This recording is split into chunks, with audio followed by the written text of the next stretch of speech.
wabarakatuh. Bagaimana nih kabarnya Pak Saiful hari ini? Alhamdulillah luar biasa, tetap semangat. Tetap semangat, aduh hebat ya ini Pak Saiful ini selalu semangat. Ya, jadi begini Pak Saiful, kedatangan saya ke sini itu saya ingin mewawancarai Pak Saiful dalam rangka memenuhi tugas saya sebagai CGP. Ya, di mana wawancara ini berkaitan dengan pengambilan keputusan yang berbasis nilai-nilai kebajikan universal sebagai pemimpin. Ya, bolehkah saya mengajukan beberapa pertanyaan Pak Saiful? Oke, silakan.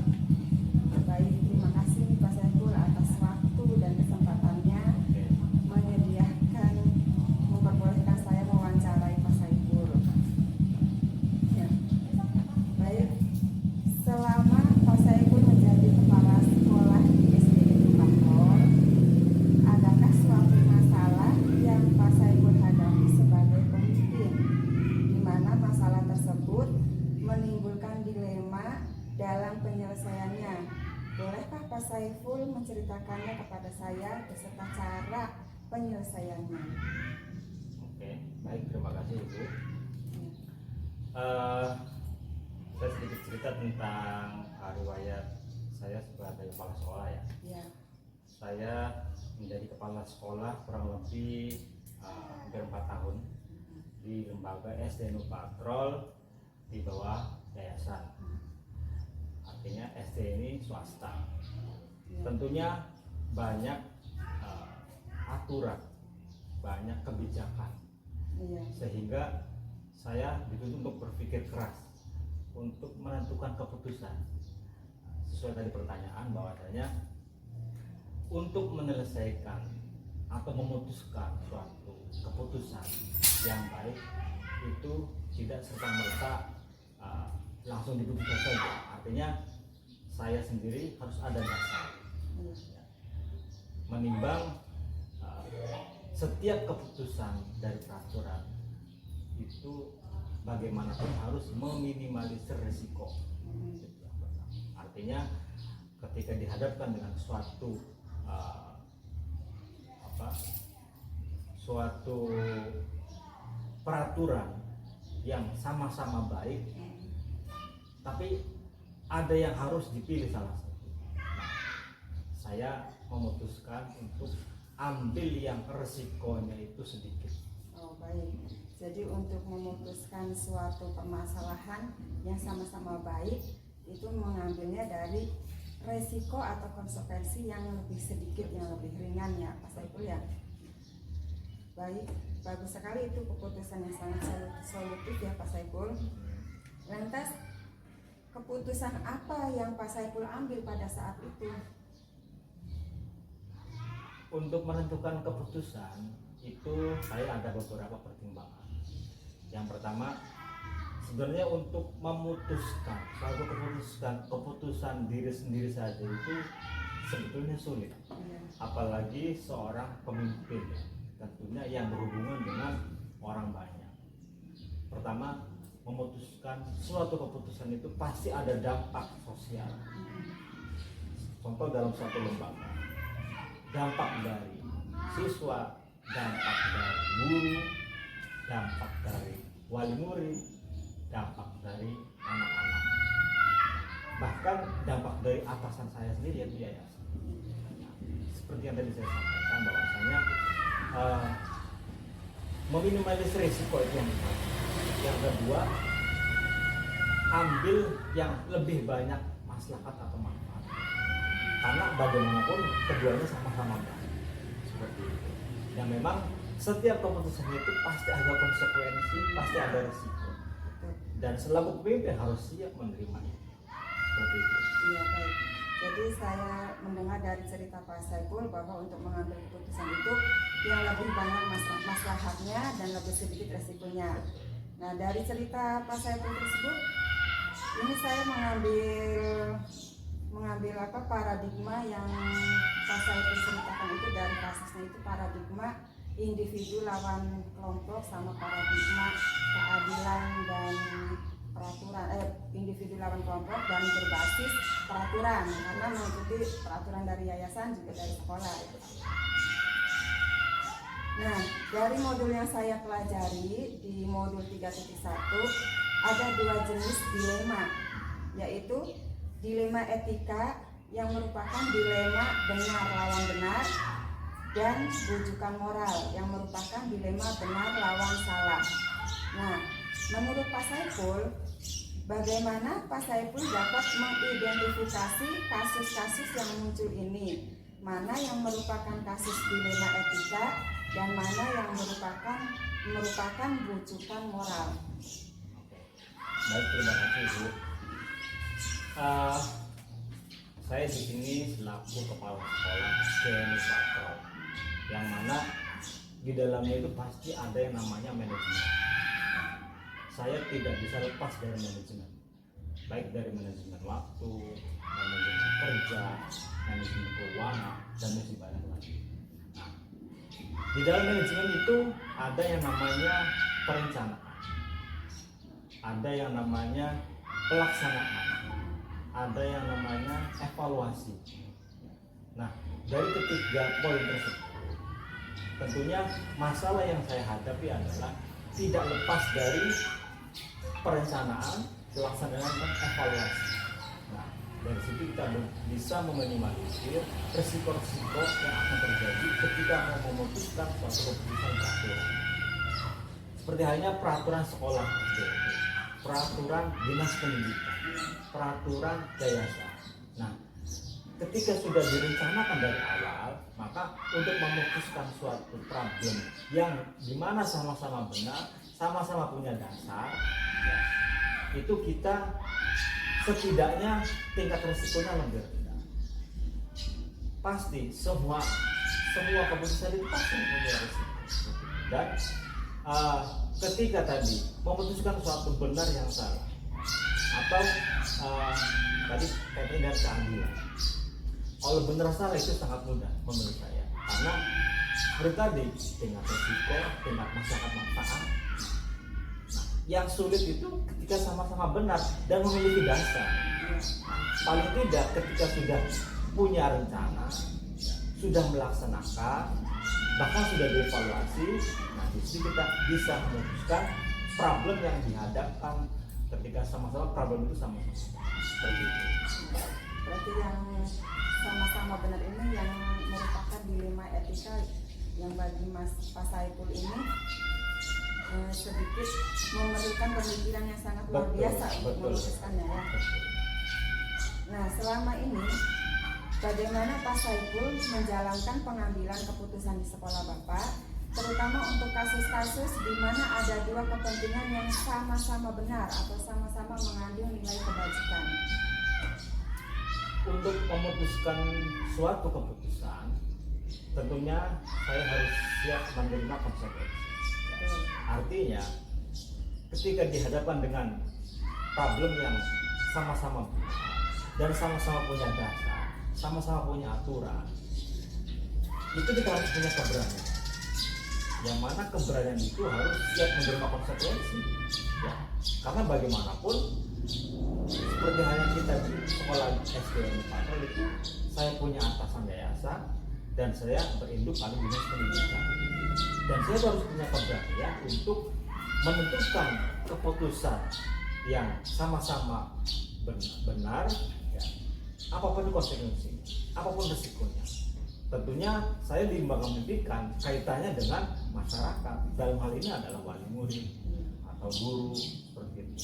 Yang pasti setiap keputusan itu yang pertama harus siap menerima resiko atau konsekuensi, dan yang kedua adalah harus punya keberanian untuk memutuskan suatu keputusan seperti itu. Ya, baik. Jadi untuk menjalankan suatu keputusan tersebut, Pak Saiful melihatnya dari konsekuensi yang lebih ringan, menerima konsekuensinya dan berani untuk mengambil keputusan. Betul. Baik, untuk selanjutnya Pak Saiful, langkah-langkah atau prosedur seperti apa yang biasa Pak Saiful lakukan selama ini dalam menyelesaikan masalah dilema tersebut?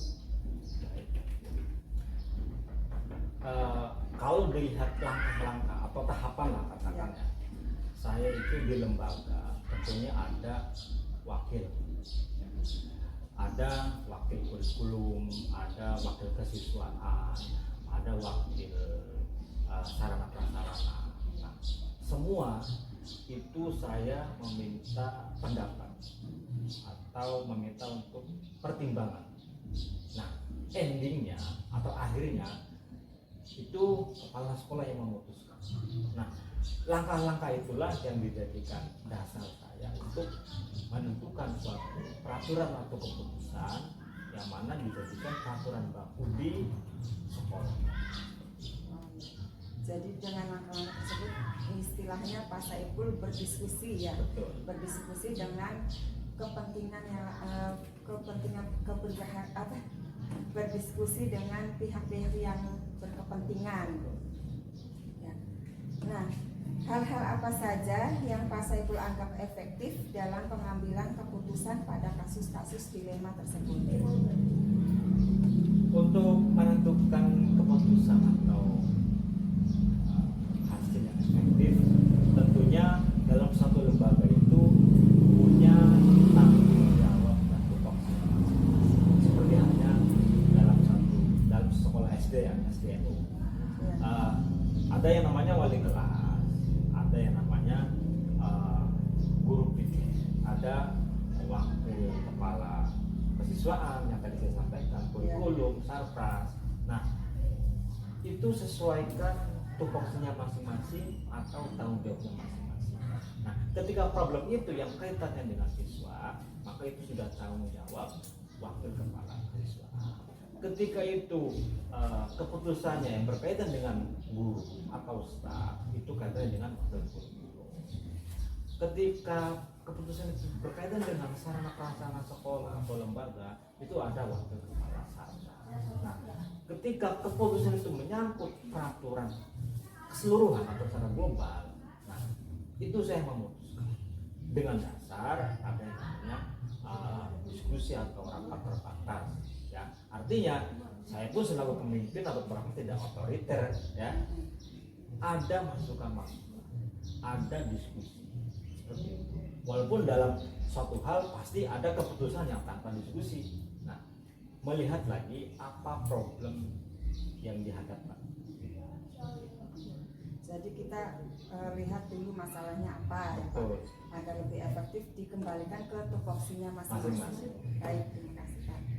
Nah, untuk selanjutnya, adakah hal-hal yang merupakan tantangan bagi Pak Saiful dalam pengambilan keputusan pada kasus-kasus dilema etika? Tantangannya. Tentunya setiap profesi ya itu pasti memiliki tantangan. Tentunya tantangannya beda-beda, resikonya pun beda-beda. Semakin tinggi posisi seseorang, semakin tantangannya besar. Nah, saya selaku kepala sekolah pasti memiliki tantangan yang berbeda dengan wali kelas, dengan wakil kepala sekolah, bahkan dengan saya sendiri. Bagi saya, setiap ada tantangan atau hal baru itu saya nikmati, karena saya anggap itu adalah suatu pembelajaran atau suatu ilmu. Artinya belajar itu tidak mesti di ruang formal atau tertutup. Dalam kaitan perjalanan kehidupan itu bisa dijadikan pelajaran. Nah, saya setiap menghadapi problem itu pasti tidak lepas dari dua sisi. Ada sisi positif, ada sisi negatif. Saya lebih mengedepankan sisi positif atau positive thinking. Ya, ketika dihadapkan dengan tantangan-tantangan, pasti ke depan banyak tantangan. Seperti halnya saya ambil satu contoh mengenai kurikulum di sekolah itu sudah berapa kali. Nah, itu bagi kami, bagi saya itu suatu tantangan. Bagaimana harus bisa menyesuaikan dengan aturan pemerintah, bagaimana harus bisa menyesuaikan dengan kemampuan anak-anak, seperti itu.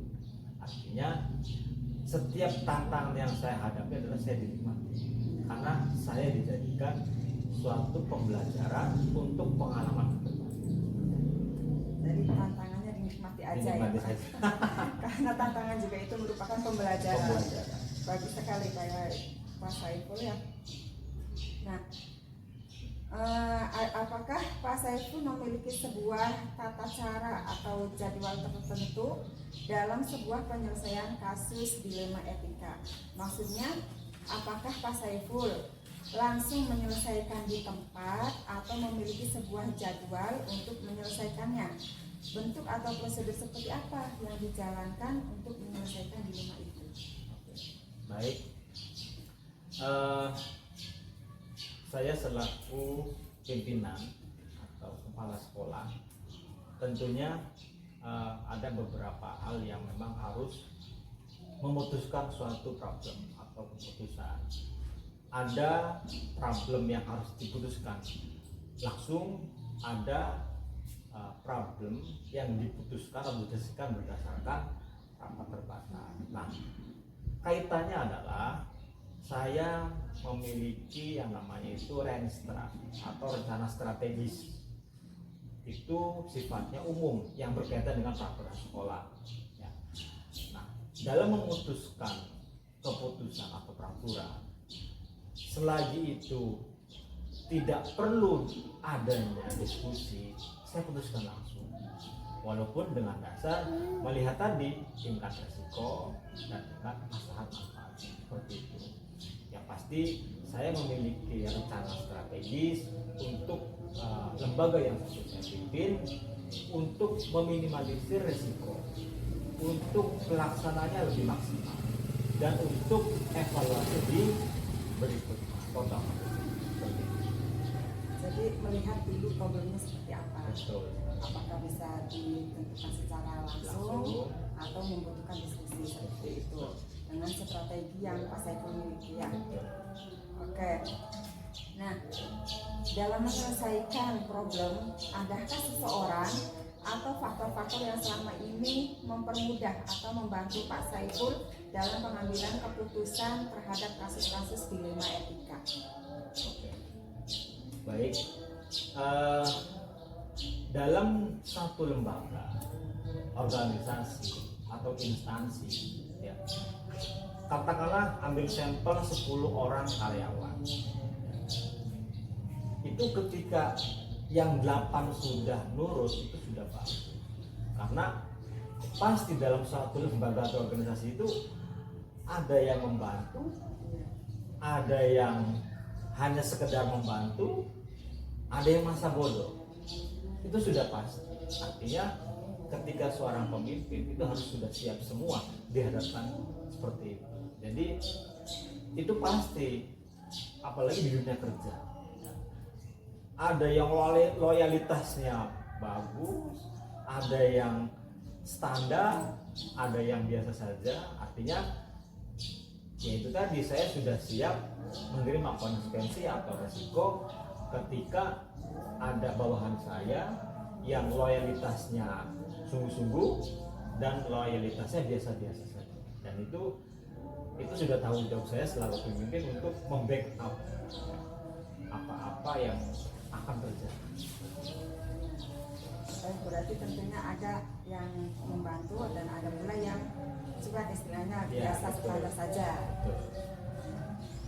Baik, nah pertanyaan terakhir nih Pak. Ya.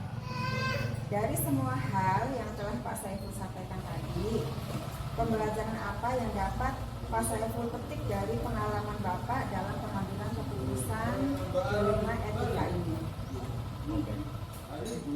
Ada banyak pelajaran selama saya jadi kepala sekolah ya, ketika dalam hal memutuskan suatu problem atau peraturan atau keputusan. Tentunya yang tadi saya sampaikan, setiap tantangan itu saya jadikan pembelajaran. Yang kedua, dijadikan pengalaman untuk ke depannya. Nah, akhirnya saya berpikir karakter orang itu beda-beda ketika dihadapkan dengan pemimpin. Di depannya baik, di belakangnya tidak. Di depannya cuek, di belakangnya baik. Itu pasti sudah selalu menemui orang-orang. Nah, yang pasti apapun profesi saya, apapun yang sedang saya jalani, saya jadikan pembelajaran, saya nikmati walaupun itu tidak lepas dari resiko dan konsekuensi tentunya. Jadi yang saya dapat pelajari adalah saya mengetahui karakter seseorang, saya mengetahui kesungguhan seseorang, saya mengetahui ketulusan seseorang dalam kaitannya bekerja, seperti itu. Ya, jadi pembelajarannya banyak sekali ya Pak Saiful ya. Betul, banyak. Dari pengalaman yang sudah dilakukan itu merupakan suatu pembelajaran yang bisa kita ambil ya Pak Saiful ya. Betul. Baik Pak Saiful, terima kasih banyak atas waktu dan kesediaannya menjadi narasumber bagi saya sebagai Sama-sama. pembelajaran dalam melakukan praktek wawancara ini. Ya, kalau begitu saya pamit dan semoga pekerjaan Pak Saiful diberi kelancaran Amin. dan kemudahan Amin. oleh Allah Subhanahu wa taala. Saya pamit nih Pak, terima kasih banyak. Sama Ibu. Ya, assalamualaikum warahmatullahi wabarakatuh. Waalaikumsalam warahmatullahi wabarakatuh.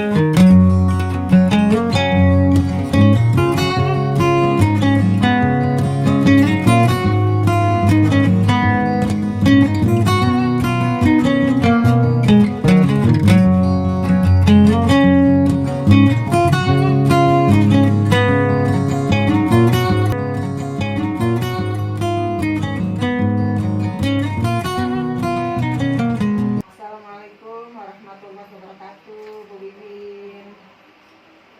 Selamat pagi, Dianti. Selamat pagi. Oh ya, bagaimana nih kabarnya Bu Wiwin hari ini? Alhamdulillah sehat. Dianti sehat? Alhamdulillah sehat Ibu. Oh ya Bu, jadi begini, saya menemui Bu Wiwin hari ini tuh karena saya mendapatkan tugas dari PPGP untuk mewawancarai beberapa kepala sekolah, terutama kepala sekolah saya sendiri di TK Muslimat NU. Jadi saya mohon izin kepada Bu Wiwin untuk bersedia diwawancarai oleh saya. Bagaimana Ibu? Ya. Jadi untuk menunjang kegiatan Ibu Yanti menjadi CGP, kami dari TK Muslimat siap untuk membantu Ibu Yanti. Terima kasih sebelumnya Bu Wiwin atas waktunya, dan terima kasih juga untuk support yang diberikan kepada saya sehingga saya bisa sampai ke titik ini. Baik Bu, untuk ini saya akan mengajukan beberapa pertanyaan kepada Bu Wiwin mengenai pengambilan keputusan yang berbasis nilai-nilai kebijakan sebagai pemimpin. Hal ini untuk pembelajaran bagi saya melihat atau mencontoh dari pengalaman Ibu Wiwin yang pernah Ibu alami. Nah, mungkin selama Ibu Wiwin menjadi kepala sekolah di TK Muslimat NU pernah mengalami beberapa kasus yang mana kasus tersebut sama-sama memiliki nilai kebenaran. Nah, bolehkah Ibu menceritakan kasus yang pernah Ibu alami? Terima kasih kepada Ibu Yanti yang sudah menjadi guru terbaik bagi TK Muslimat untuk menjadi CGP. Memang tentunya berat ya Bu Yanti ya. Iya.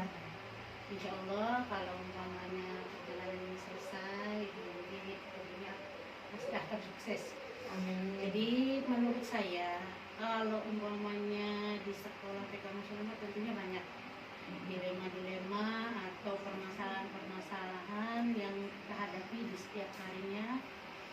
Tentunya pada saat dilema-dilema itu terjadi pada kita sebagai pimpinan yang dipercaya oleh yayasan dituntut sikap untuk segera mengambil keputusan yang cepat. Menurut kami, menurut saya, bahwa yang namanya dilema itu adalah permasalahan yang sulit untuk diputuskan. Iya, betul. Jadi yang namanya dilema itu pada saat pengambilan keputusannya memang harus benar-benar kita persiapkan. Jadi perjalanan pengambilan keputusan pada saat kita mendapatkan masalah-masalah yang memang betul-betul sulit untuk kita hadapi adalah ya salah satunya ya kita dengan teman-teman, dengan apa gitu ya. Jadi nanti mungkin untuk pembelajaran kita juga bahwa di perjalanan kita itu pasti ada masalah-masalah yang benar-benar sulit untuk kita hadapi. Yang kita hadapi dengan tenang, kita cari jalan keluar jalan yang terbaik untuk kemajuan untuk sekolah kita. Luar biasa sekali ya Bu untuk pengalaman Ibu ini. Nah, lantas keputusan apa yang Ibu ambil pada saat itu? Kita lihat dulu permasalahannya apa pada saat pengambilan keputusan. Kalau memang keputusannya harus segera dilaksanakan, kita ambil keputusan secepatnya. Tapi kalau umpamanya kasus itu bisa untuk dipikirkan lebih baik, ya berarti nanti kita menunggu waktu yang tepat. Bagaimana caranya, nanti ya kita cari solusi yang terbaik untuk permasalahan yang kita hadapi. Luar biasa sekali ya Bu. Nah, dari modul 3.1 yang sudah saya pelajari ini, ada 2 dilema yang saya pelajari, yaitu yang pertama dilema etika, yang mana merupakan dilema benar lawan benar. Jadi 2 kasus yang memiliki nilai-nilai kebenaran yang sama, namun saling bersinggungan. Kemudian ada bujukan moral, di mana bujukan moral ini merupakan dilema benar lawan salah. Nah, menurut Ibu Wiwin, bagaimana cara Ibu dapat mengidentifikasi kasus-kasus yang muncul yang mana merupakan kasus dilema etika dan mana merupakan bujukan moral? Kalau menurut saya, kalau untuk kasus dilema moral itu cepat bisa diidentifikasi, karena kan memang dilemanya antara benar dan salah, jadi cepat bisa dinilai. Nah, untuk dilema etika ini adalah dilema yang susah untuk diidentifikasi. Kita untuk harus mempelajarinya dari awal ya, karena benar dengan benar. Nah, pada dasar pengambilan keputusannya adalah kita mencari jawaban yang paling benar itu untuk permasalahan ini. Jadi benar-benar harus Ya, harus dipikirkan dulu dilema untuk etika ya Bu. Betul. Baik. Nah, untuk selanjutnya, bagaimana Bu Wiwin menjalankan pengambilan keputusan dilema etika di sekolah Ibu, terutama pada kasus dilema etika yang sama-sama memiliki nilai kebenaran? Menurut saya, kalau untuk dilema etika memang ada beberapa hal yang harus kita pertimbangkan ya. Kalau umpamanya kita sanggup untuk mengatasinya, pada saat itu kita bisa memilih antara yang benar dan yang paling benar, kita bisa putuskan pada saat itu. Tapi apabila dilema itu terjadi, kita tidak bisa untuk memutuskannya pada saat itu, kita bisa minta teman sejawat kita untuk berunding, untuk memberikan masukan, sehingga keputusan yang pada saat kita ambil adalah keputusan yang terbaik dari benar dan benar. Jadi yang paling benar dan kemudian untuk kemajuan dari lembaga tersebut. Langkah-langkah atau prosedur seperti apa yang biasa Ibu Wiwin lakukan selama dalam penyelesaian dilema etika? Selama ini kalau kita menghadapi tentunya masalah-masalah itu kan pasti ada ya. Ya. Nah, jadi selama ini yang saya terapkan, setelah kita mengidentifikasi, kemudian kita menelaah permasalahannya, kemudian kalau umpamanya memang keputusannya bisa saya ambil sendiri. Tapi kalau umpamanya keputusan itu menurut saya kurang memuaskan, maka kami memutuskannya mengumpulkan teman-teman sejawat, kemudian kami merundingkan, kemudian kami mengambil solusi yang terbaik untuk kepentingan terbesarnya adalah untuk lembaga. Jadi dalam langkah-langkah tersebut Ibu melihat dulu problemnya, kemudian apabila sendiri bisa dipikirkan, apabila membutuhkan pemikiran dari teman sejawat, Ibu akan berdiskusi dengan teman sejawat baru memutuskan demi kebaikan bersama. Jadi ini begini, kalau kita umpamanya punya pemikiran untuk penyelesaian masalah itu 50%, kita bisa minta sumbangan pikiran dari teman kita ya 50%-nya, sehingga pada saat pengambilan keputusan 100% memang deal benar-benar untuk keputusan bersama. Jadi tetap keputusan sama kepala sekolah. Namun kalau saya dengar dari percakapan Ibu ini, berarti Ibu ini berpikir berbasis peduli, jadi memikirkan semua orang. Betul. Hasilnya ya Bu ya. Nah, hal-hal apa saja yang Ibu Wiwin anggap efektif dalam pengambilan keputusan dilema etika? Seperti yang saya katakan tadi, bahwa yang namanya paling efektif itu adalah kita musyawarah. Intinya apa? Musyawarah itu jadi kita tahu apa keinginan dari lingkungan kita, keputusan apa yang harus segera yang terbaik untuk diambil, sehingga pada saat pengambilan keputusan tidak merugikan atau tidak terlalu banyak orang-orang yang merasa tidak direspon, tidak tidak ditanggapi. Jadi untuk keputusan-keputusan seperti itu alangkah lebih baiknya kalau kita punya jawaban sendiri, tapi kita tetap menampung pendapat-pendapat dari teman-teman kita, sehingga pada saat pengambilan keputusan yang paling terbaik hasil musyawarah kita semua. Jadi hal efektifnya itu Iya, bermusyawarah. bermusyawarah. Baik. Adakah hal-hal yang merupakan tantangan bagi Bu Wiwin dalam pengambilan keputusan dilema etika? Sebenarnya tantangannya memang banyak. Cuma yang paling membuat tantangan menurut saya itu adalah pada saat kita memberikan keputusan. Pada saat pemberian keputusan kita harus melihat berbagai aspek ya. Salah satunya adalah aspek teman sejawat kita. Barangkali ini keputusan yang saya ambil, atau meskipun kita sudah musyawarah kemudian keputusan itu tidak memuaskan semua orang, itu adalah tantangan yang paling berat. Karena kita harus betul-betul meyakinkan orang-orang yang di sekitar kita atas keputusan kita itu adalah keputusan yang paling benar. Itu adalah yang paling berat menurut saya, karena saya harus memaksakan hasil keputusan itu kepada orang lain. Jadi tantangannya seperti itu ya Bu. Iya.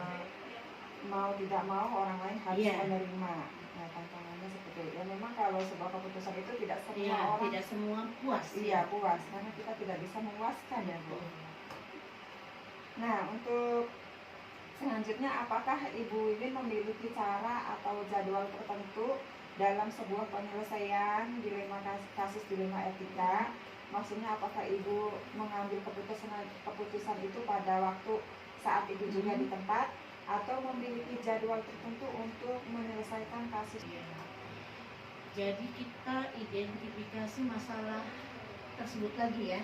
Kita kembali lagi ke permasalahannya. Apakah keputusannya bisa diambil pada saat itu dengan tidak ada jadwal atau umpamanya menunggu waktu?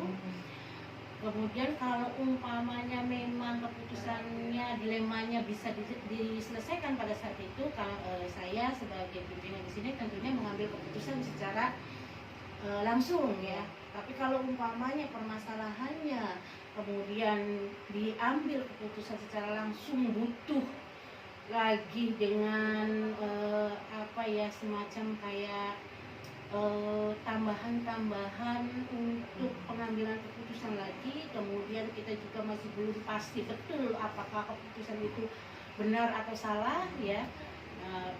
Kita membuat jadwalnya seperti apa ya, itu tadi kita memusyawarahkan dengan teman sejawat apakah itu bisa selesai atau tidak. Nanti kita lihat apakah permasalahan selesai atau tidak pada saat itu.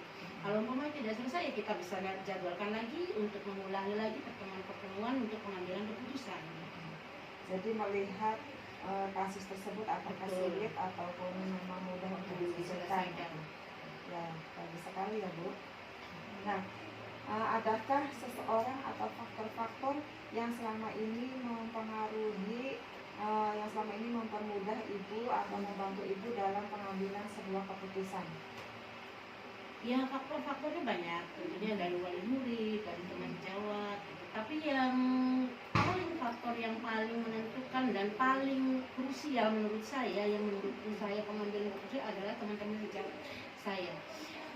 Meskipun pribadi saya sebagai ketua atau sebagai pimpinan di sini, tapi saya mempertimbangkan bahwa yang namanya pimpinan itu juga harus melihat bahwa rekan-rekan sejawat kita juga memang perlu diperhatikan ya pada saat pengambil keputusan. Jadi saya tetap pada kesimpulan saya bahwa musyawarah adalah keputusan yang terbaik. Meskipun pada saat yang terakhir nanti keputusan itu harus saya ambil sendiri, tapi ada masukan-masukan dari teman-teman sejawat kita sehingga permasalahan itu lebih jelas dan lebih konkret untuk kita jawab ya, untuk kita selesaikan pada saat itu. Luar biasa sekali ya Bu Yuyun ini sebagai kepala sekolah. Amin. Sangat memikirkan banyak ya Bu, jadi berpikir berbasis peduli. Nah, pertanyaan terakhir ini Bu, dari semua hal yang telah Ibu Yuyun ceritakan tadi, yang telah Ibu Yuyun sampaikan, pembelajaran apa yang dapat Ibu ambil dari keputusan dilema etika, dari pengalaman Ibu memutuskan dilema etika tersebut? Pembelajarannya adalah pada saat kita mendapatkan masalah, kita paling tidak pertama itu adalah tenang. Pada saat pengambilan keputusan, kita pikirkan dulu secara baik-baik. Kemudian kita identifikasi permasalahan itu. Kemudian kita ambil keputusan yang paling benar-benar kita anggap yang kita anggap itu bisa menyelesaikan masalah yang kita hadapi. Kemudian jangan lupa bahwa yang namanya musyawarah itu adalah penting. Kita bisa mendapat masukan-masukan dari teman-teman kita sehingga kita bisa mengambil keputusan yang paling tepat.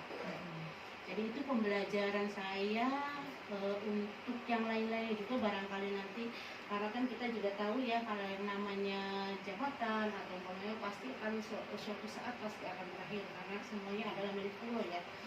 Saya ingin hanya memberikan pembelajaran bahwa saat kita menghadapi masalah, kita hadapi dengan tenang.